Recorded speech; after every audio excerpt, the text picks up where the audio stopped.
He is QCOG Punk, and we love him, and I'm going to read a poem about him. That's how we're going to bring him up to the stage. And it's called It's So Mitchell by Jack Dillard. Some people see things in a different light. Photographer Mitchell Kearney, for one.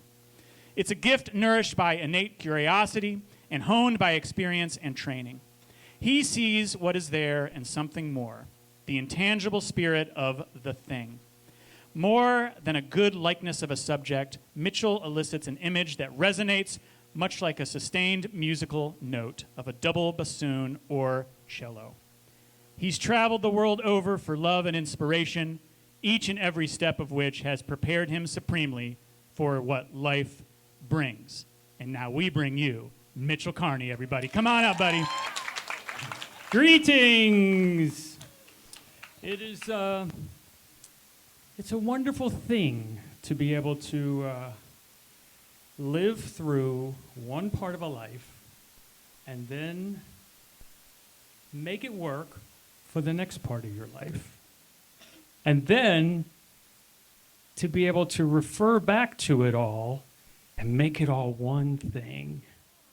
Because we all grow by climbing a staircase or climbing a ladder emotionally. And, every photographer, every artist needs a subject and someone to buy it. They didn't teach me how to sell it at the School of Visual Arts, where I spent 4 years and not 1/10 of what it costs to be there now, but my folks helped me with all that. But long before they helped me with all that, my dad listened to my grandmother watch me slamming on glasses with spoons and said, "You ought to give Mitchell drum lessons." I was like, okay. So in the 5th grade, I had a pair of sticks that I never let go of because drumming became my foundation.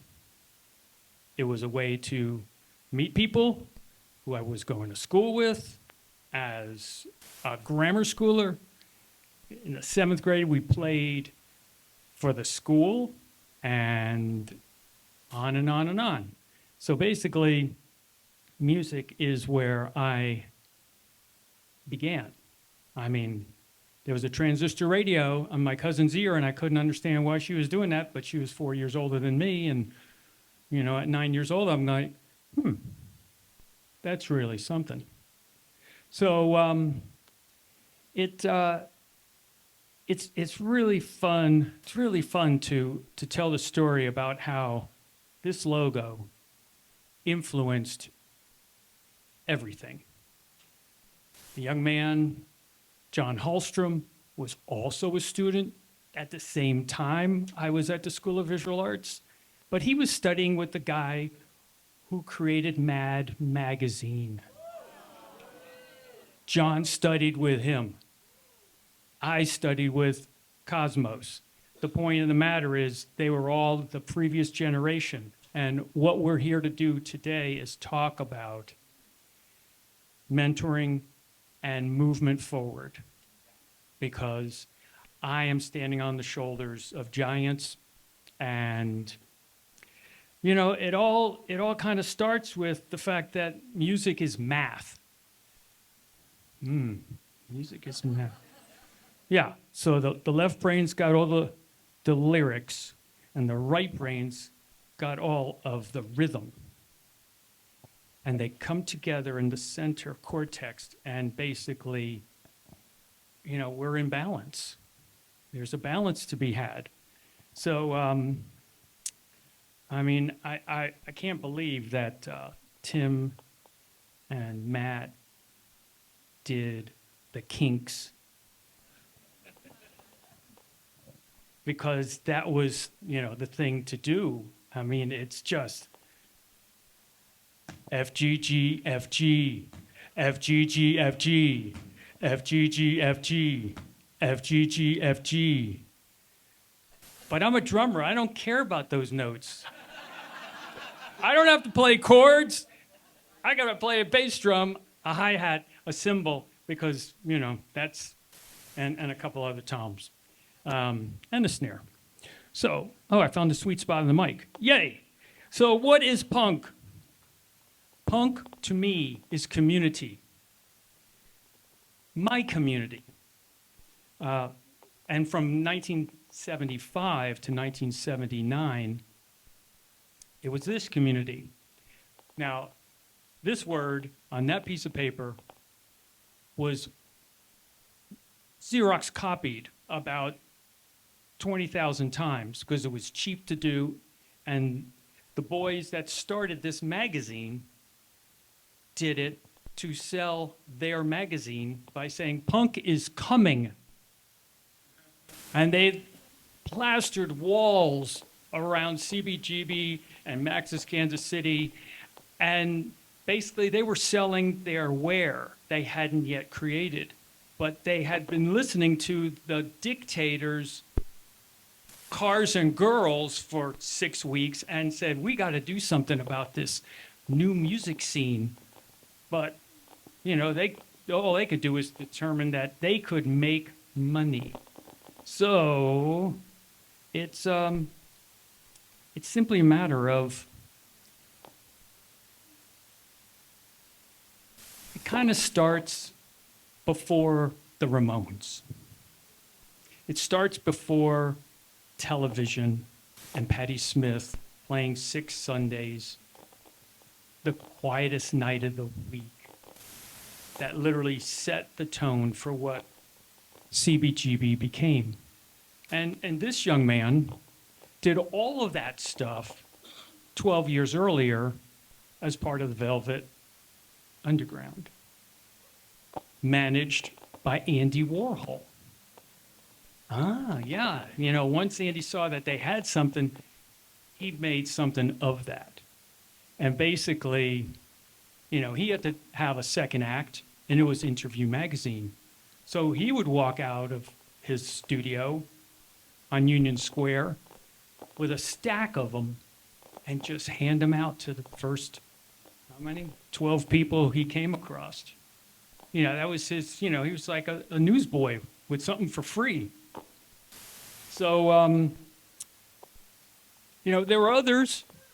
So, everybody honors this guy because he was a little bit before, he was, Iggy Pop, Detroit, rock, comes to New York, he's playing the Palladium, and, he was like royalty to all these people who were just in these little bands, because we all start in little band.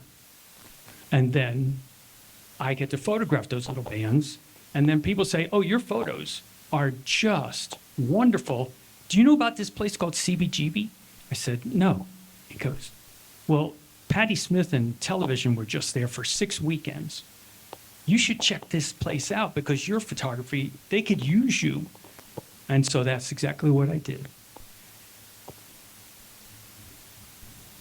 So another mentor, because the music guys, now we got the lyrics. And the lyrics of poets are what inspired the lyricists like Patti Smith. And this young man, William S. Burroughs, he wrote this little book that he's pretty famous for, Naked Lunch. It's about crazy stuff, but point is, it was still inspiring. So I would have to say that I think Patti Smith, who was a little bit more inspired by William's work than I was, I just love the fact that he took words and then chopped them up and then reformed them, and that's how he did some of his stuff. Patti, she didn't chop them up. She just wrote them first time straight, and that was it. Stuff like, so many songs. Ice, it was shining I could feel my heart, it was melting. Off her first album, Horses. She and Tom Verlaine wrote that song. And Tom was one of the 4 reasons that CBGB went from a country, bluegrass, and blues club to a new music club to the first punk rock club. Not the only punk rock club, because Max's Kansas City, where Andy and Lou used to hang out up on 17th Street, you know, they had been the kind of the fathers of hard rock music. Tom and Richard and the band, you know, they literally, with their manager Terry Ork, they convinced Hilly Crystal that after playing 6 Sunday nights in a row in the winter of 1974, that they could sell drinks, like a room full of drinks. And that's how Hilly Crystal decided, okay, we're going to give this a shot. We're going to do only new music. And so that's how it all began. Because in that original television band was this young man. His name is Richard Hell. Not his original name. Whose original name is even in this game? Nobody's. I mean, everybody, well, maybe Patti Smith. Yes, definitely Patti Smith.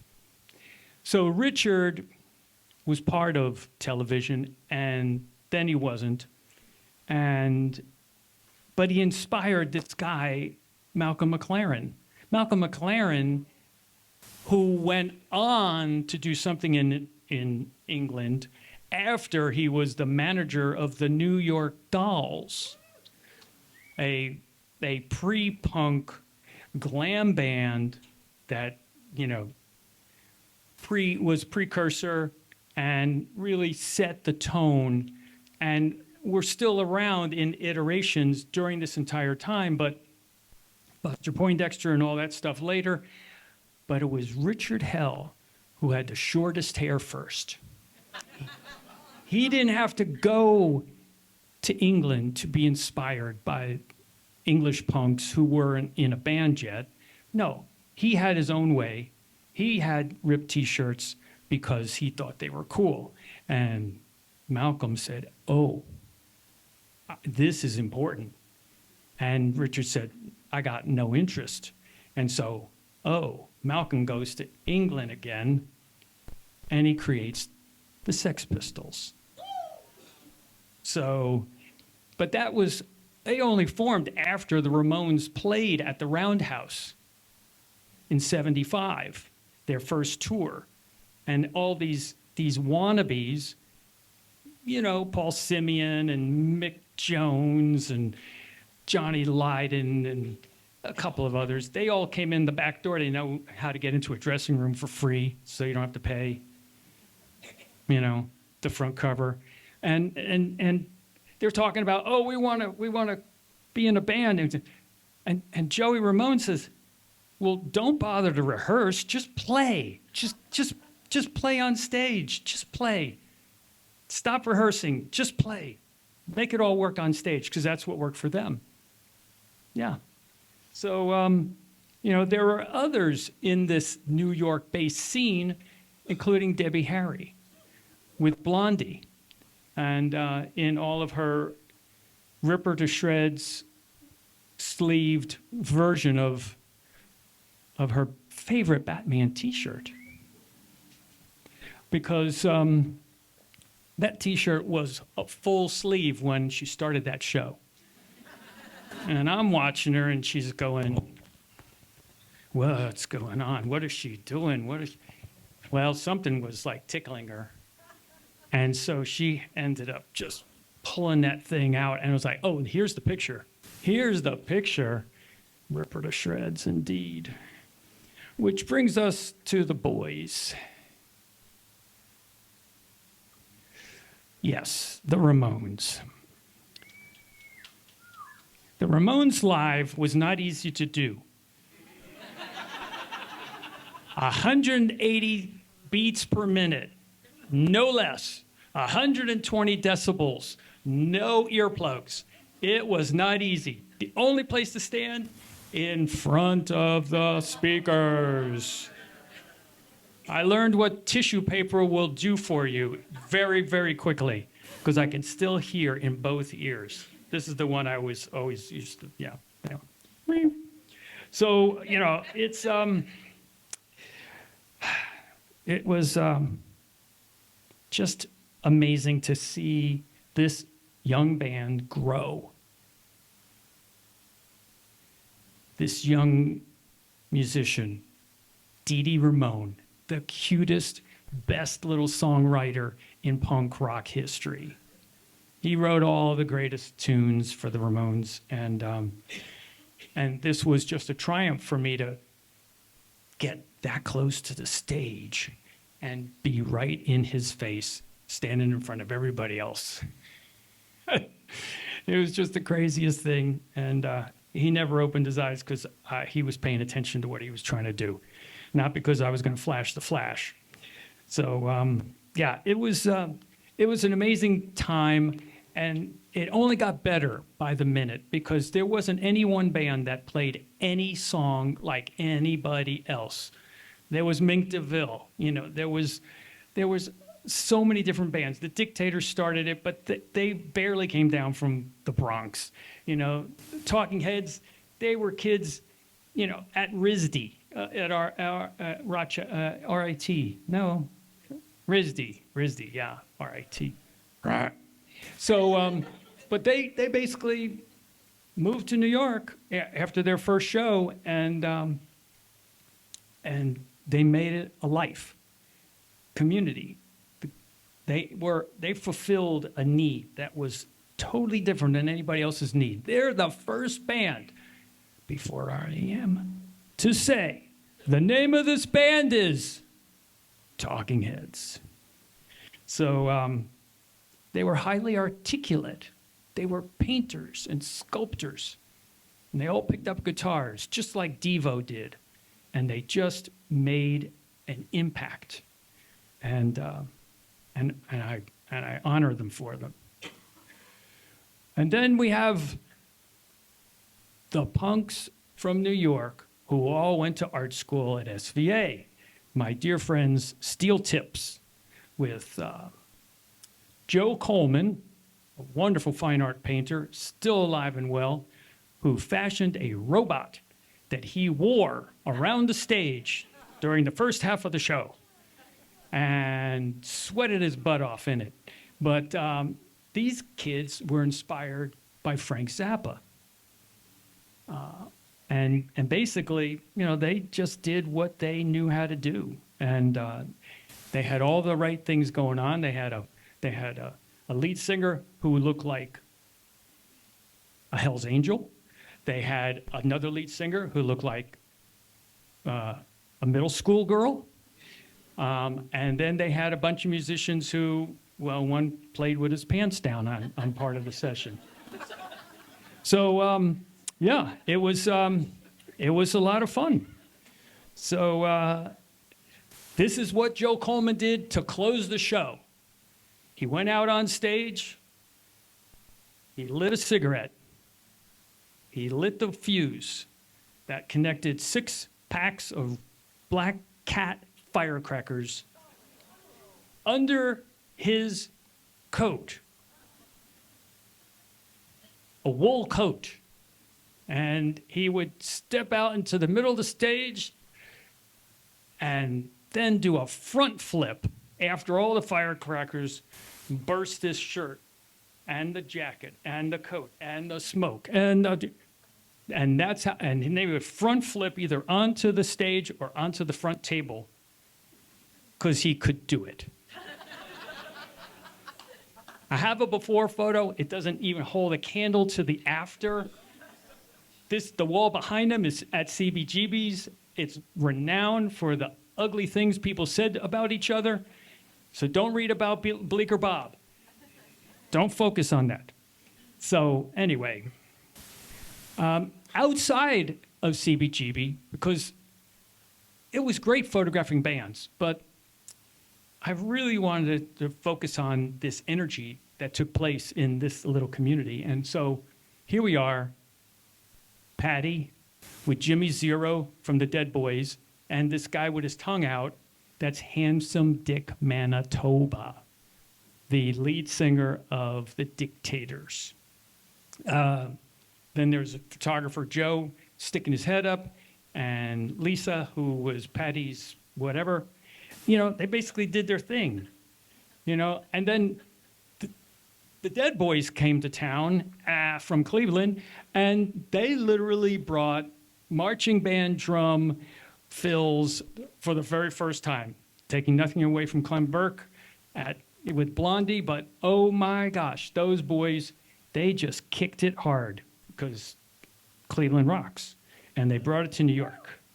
So, and the first time I ever saw Punks by day. I mean, I said, Cheetah, you are out in the daylight? And he goes, yeah, got to go get milk. So he and Stiff are just I said, wait a minute, we got to find the right spot. He goes, what? I got to take your picture. He goes, oh, sure.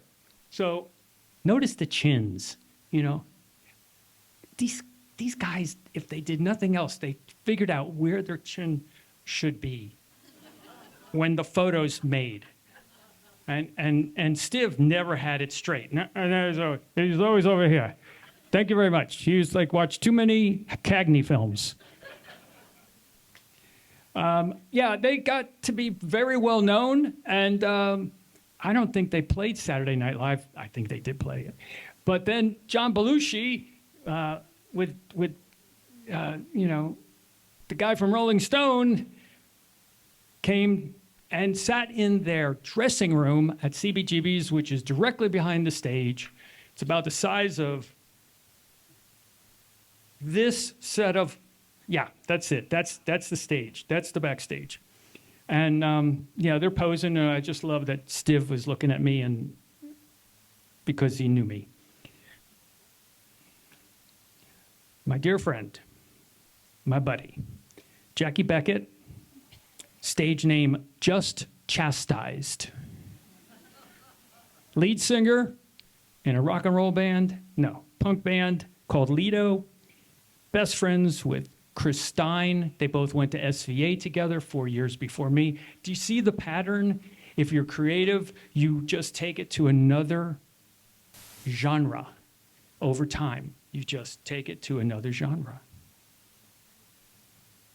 I had the pleasure to be working for magazines by this point because they saw the work. I showed books, blah, blah.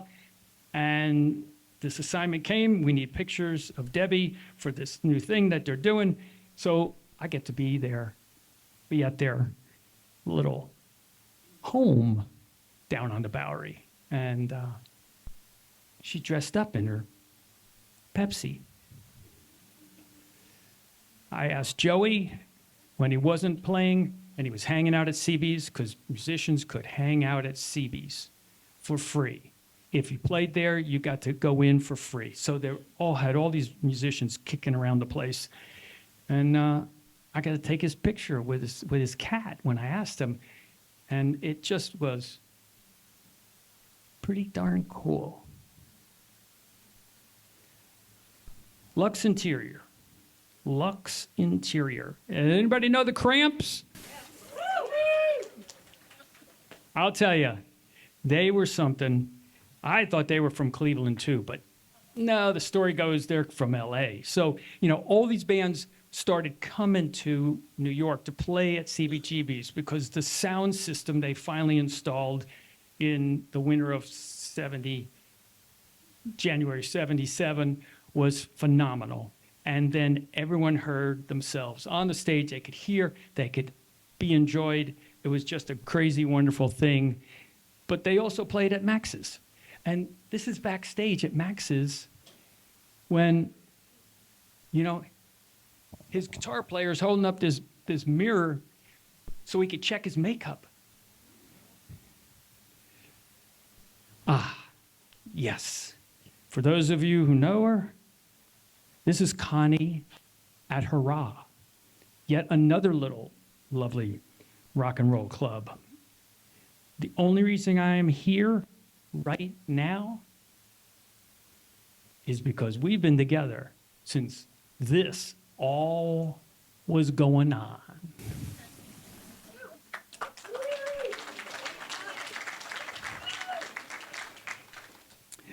John Waters. What can I say about John Waters? He came to SVA to speak about his 5 movies. John Waters came back 30 years later to Charlotte, where I now live and have since '83, to speak about his 13 movies. The same program, just a lot longer. And he gave the same request. I'll sign anything you want me to. Trouser Press magazine, this lovely little publication I did 10 covers for, asked me to photograph the Ramones. They were just coming back from a tour of England, the one where, you know, they tell everybody to just play, forget about rehearsing, forget about practice. And so we invited them to our home. And so Joey, Johnny, Dee Dee, and now Marky, because Tommy, the original drummer, he was producing everybody instead. Literally, we're so happy to be in individual photographs because unbeknownst to us, they weren't talking to each other anymore. They had reached that point that the Kinks did, where the two brothers couldn't even talk, never mind beat each other up. So here's a copy of Trouser Press magazine in all of its wonderful glory. Back from February of 1979, this is the second time I got to photograph Lou Reed. It was in his office, not his office, his manager's office at Arista Records, and we created this cover. So it looks like it could be anywhere, but it's. I was now creating studio-like portraits, and I loved the idea of the red back in that last one, but I decided, you know, seamless paper. So instead, here we go. Let's photograph Devo, and they made those letter forms themselves just to occupy their time while I was driving them from New York to New Brunswick for them to play a show, and there they are in the basketball, you know, locker room.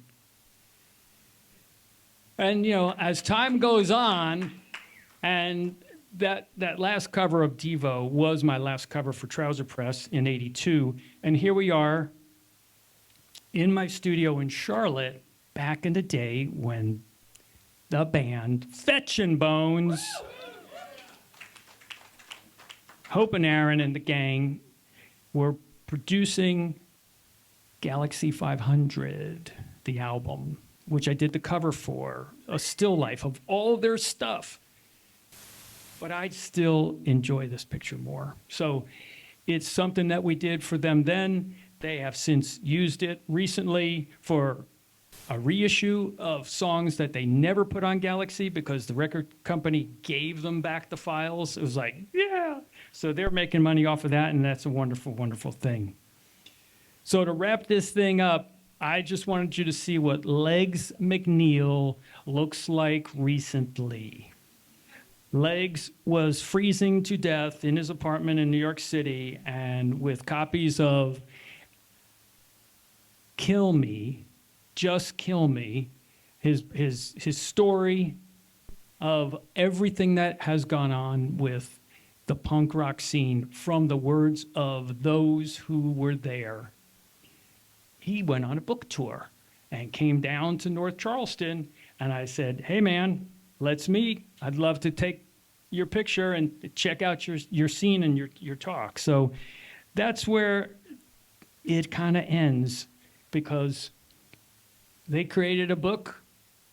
It's a wonderful book. It tells a great story. There's a few other books, a CBGB book, but literally the whole idea of community starts with about 5 people.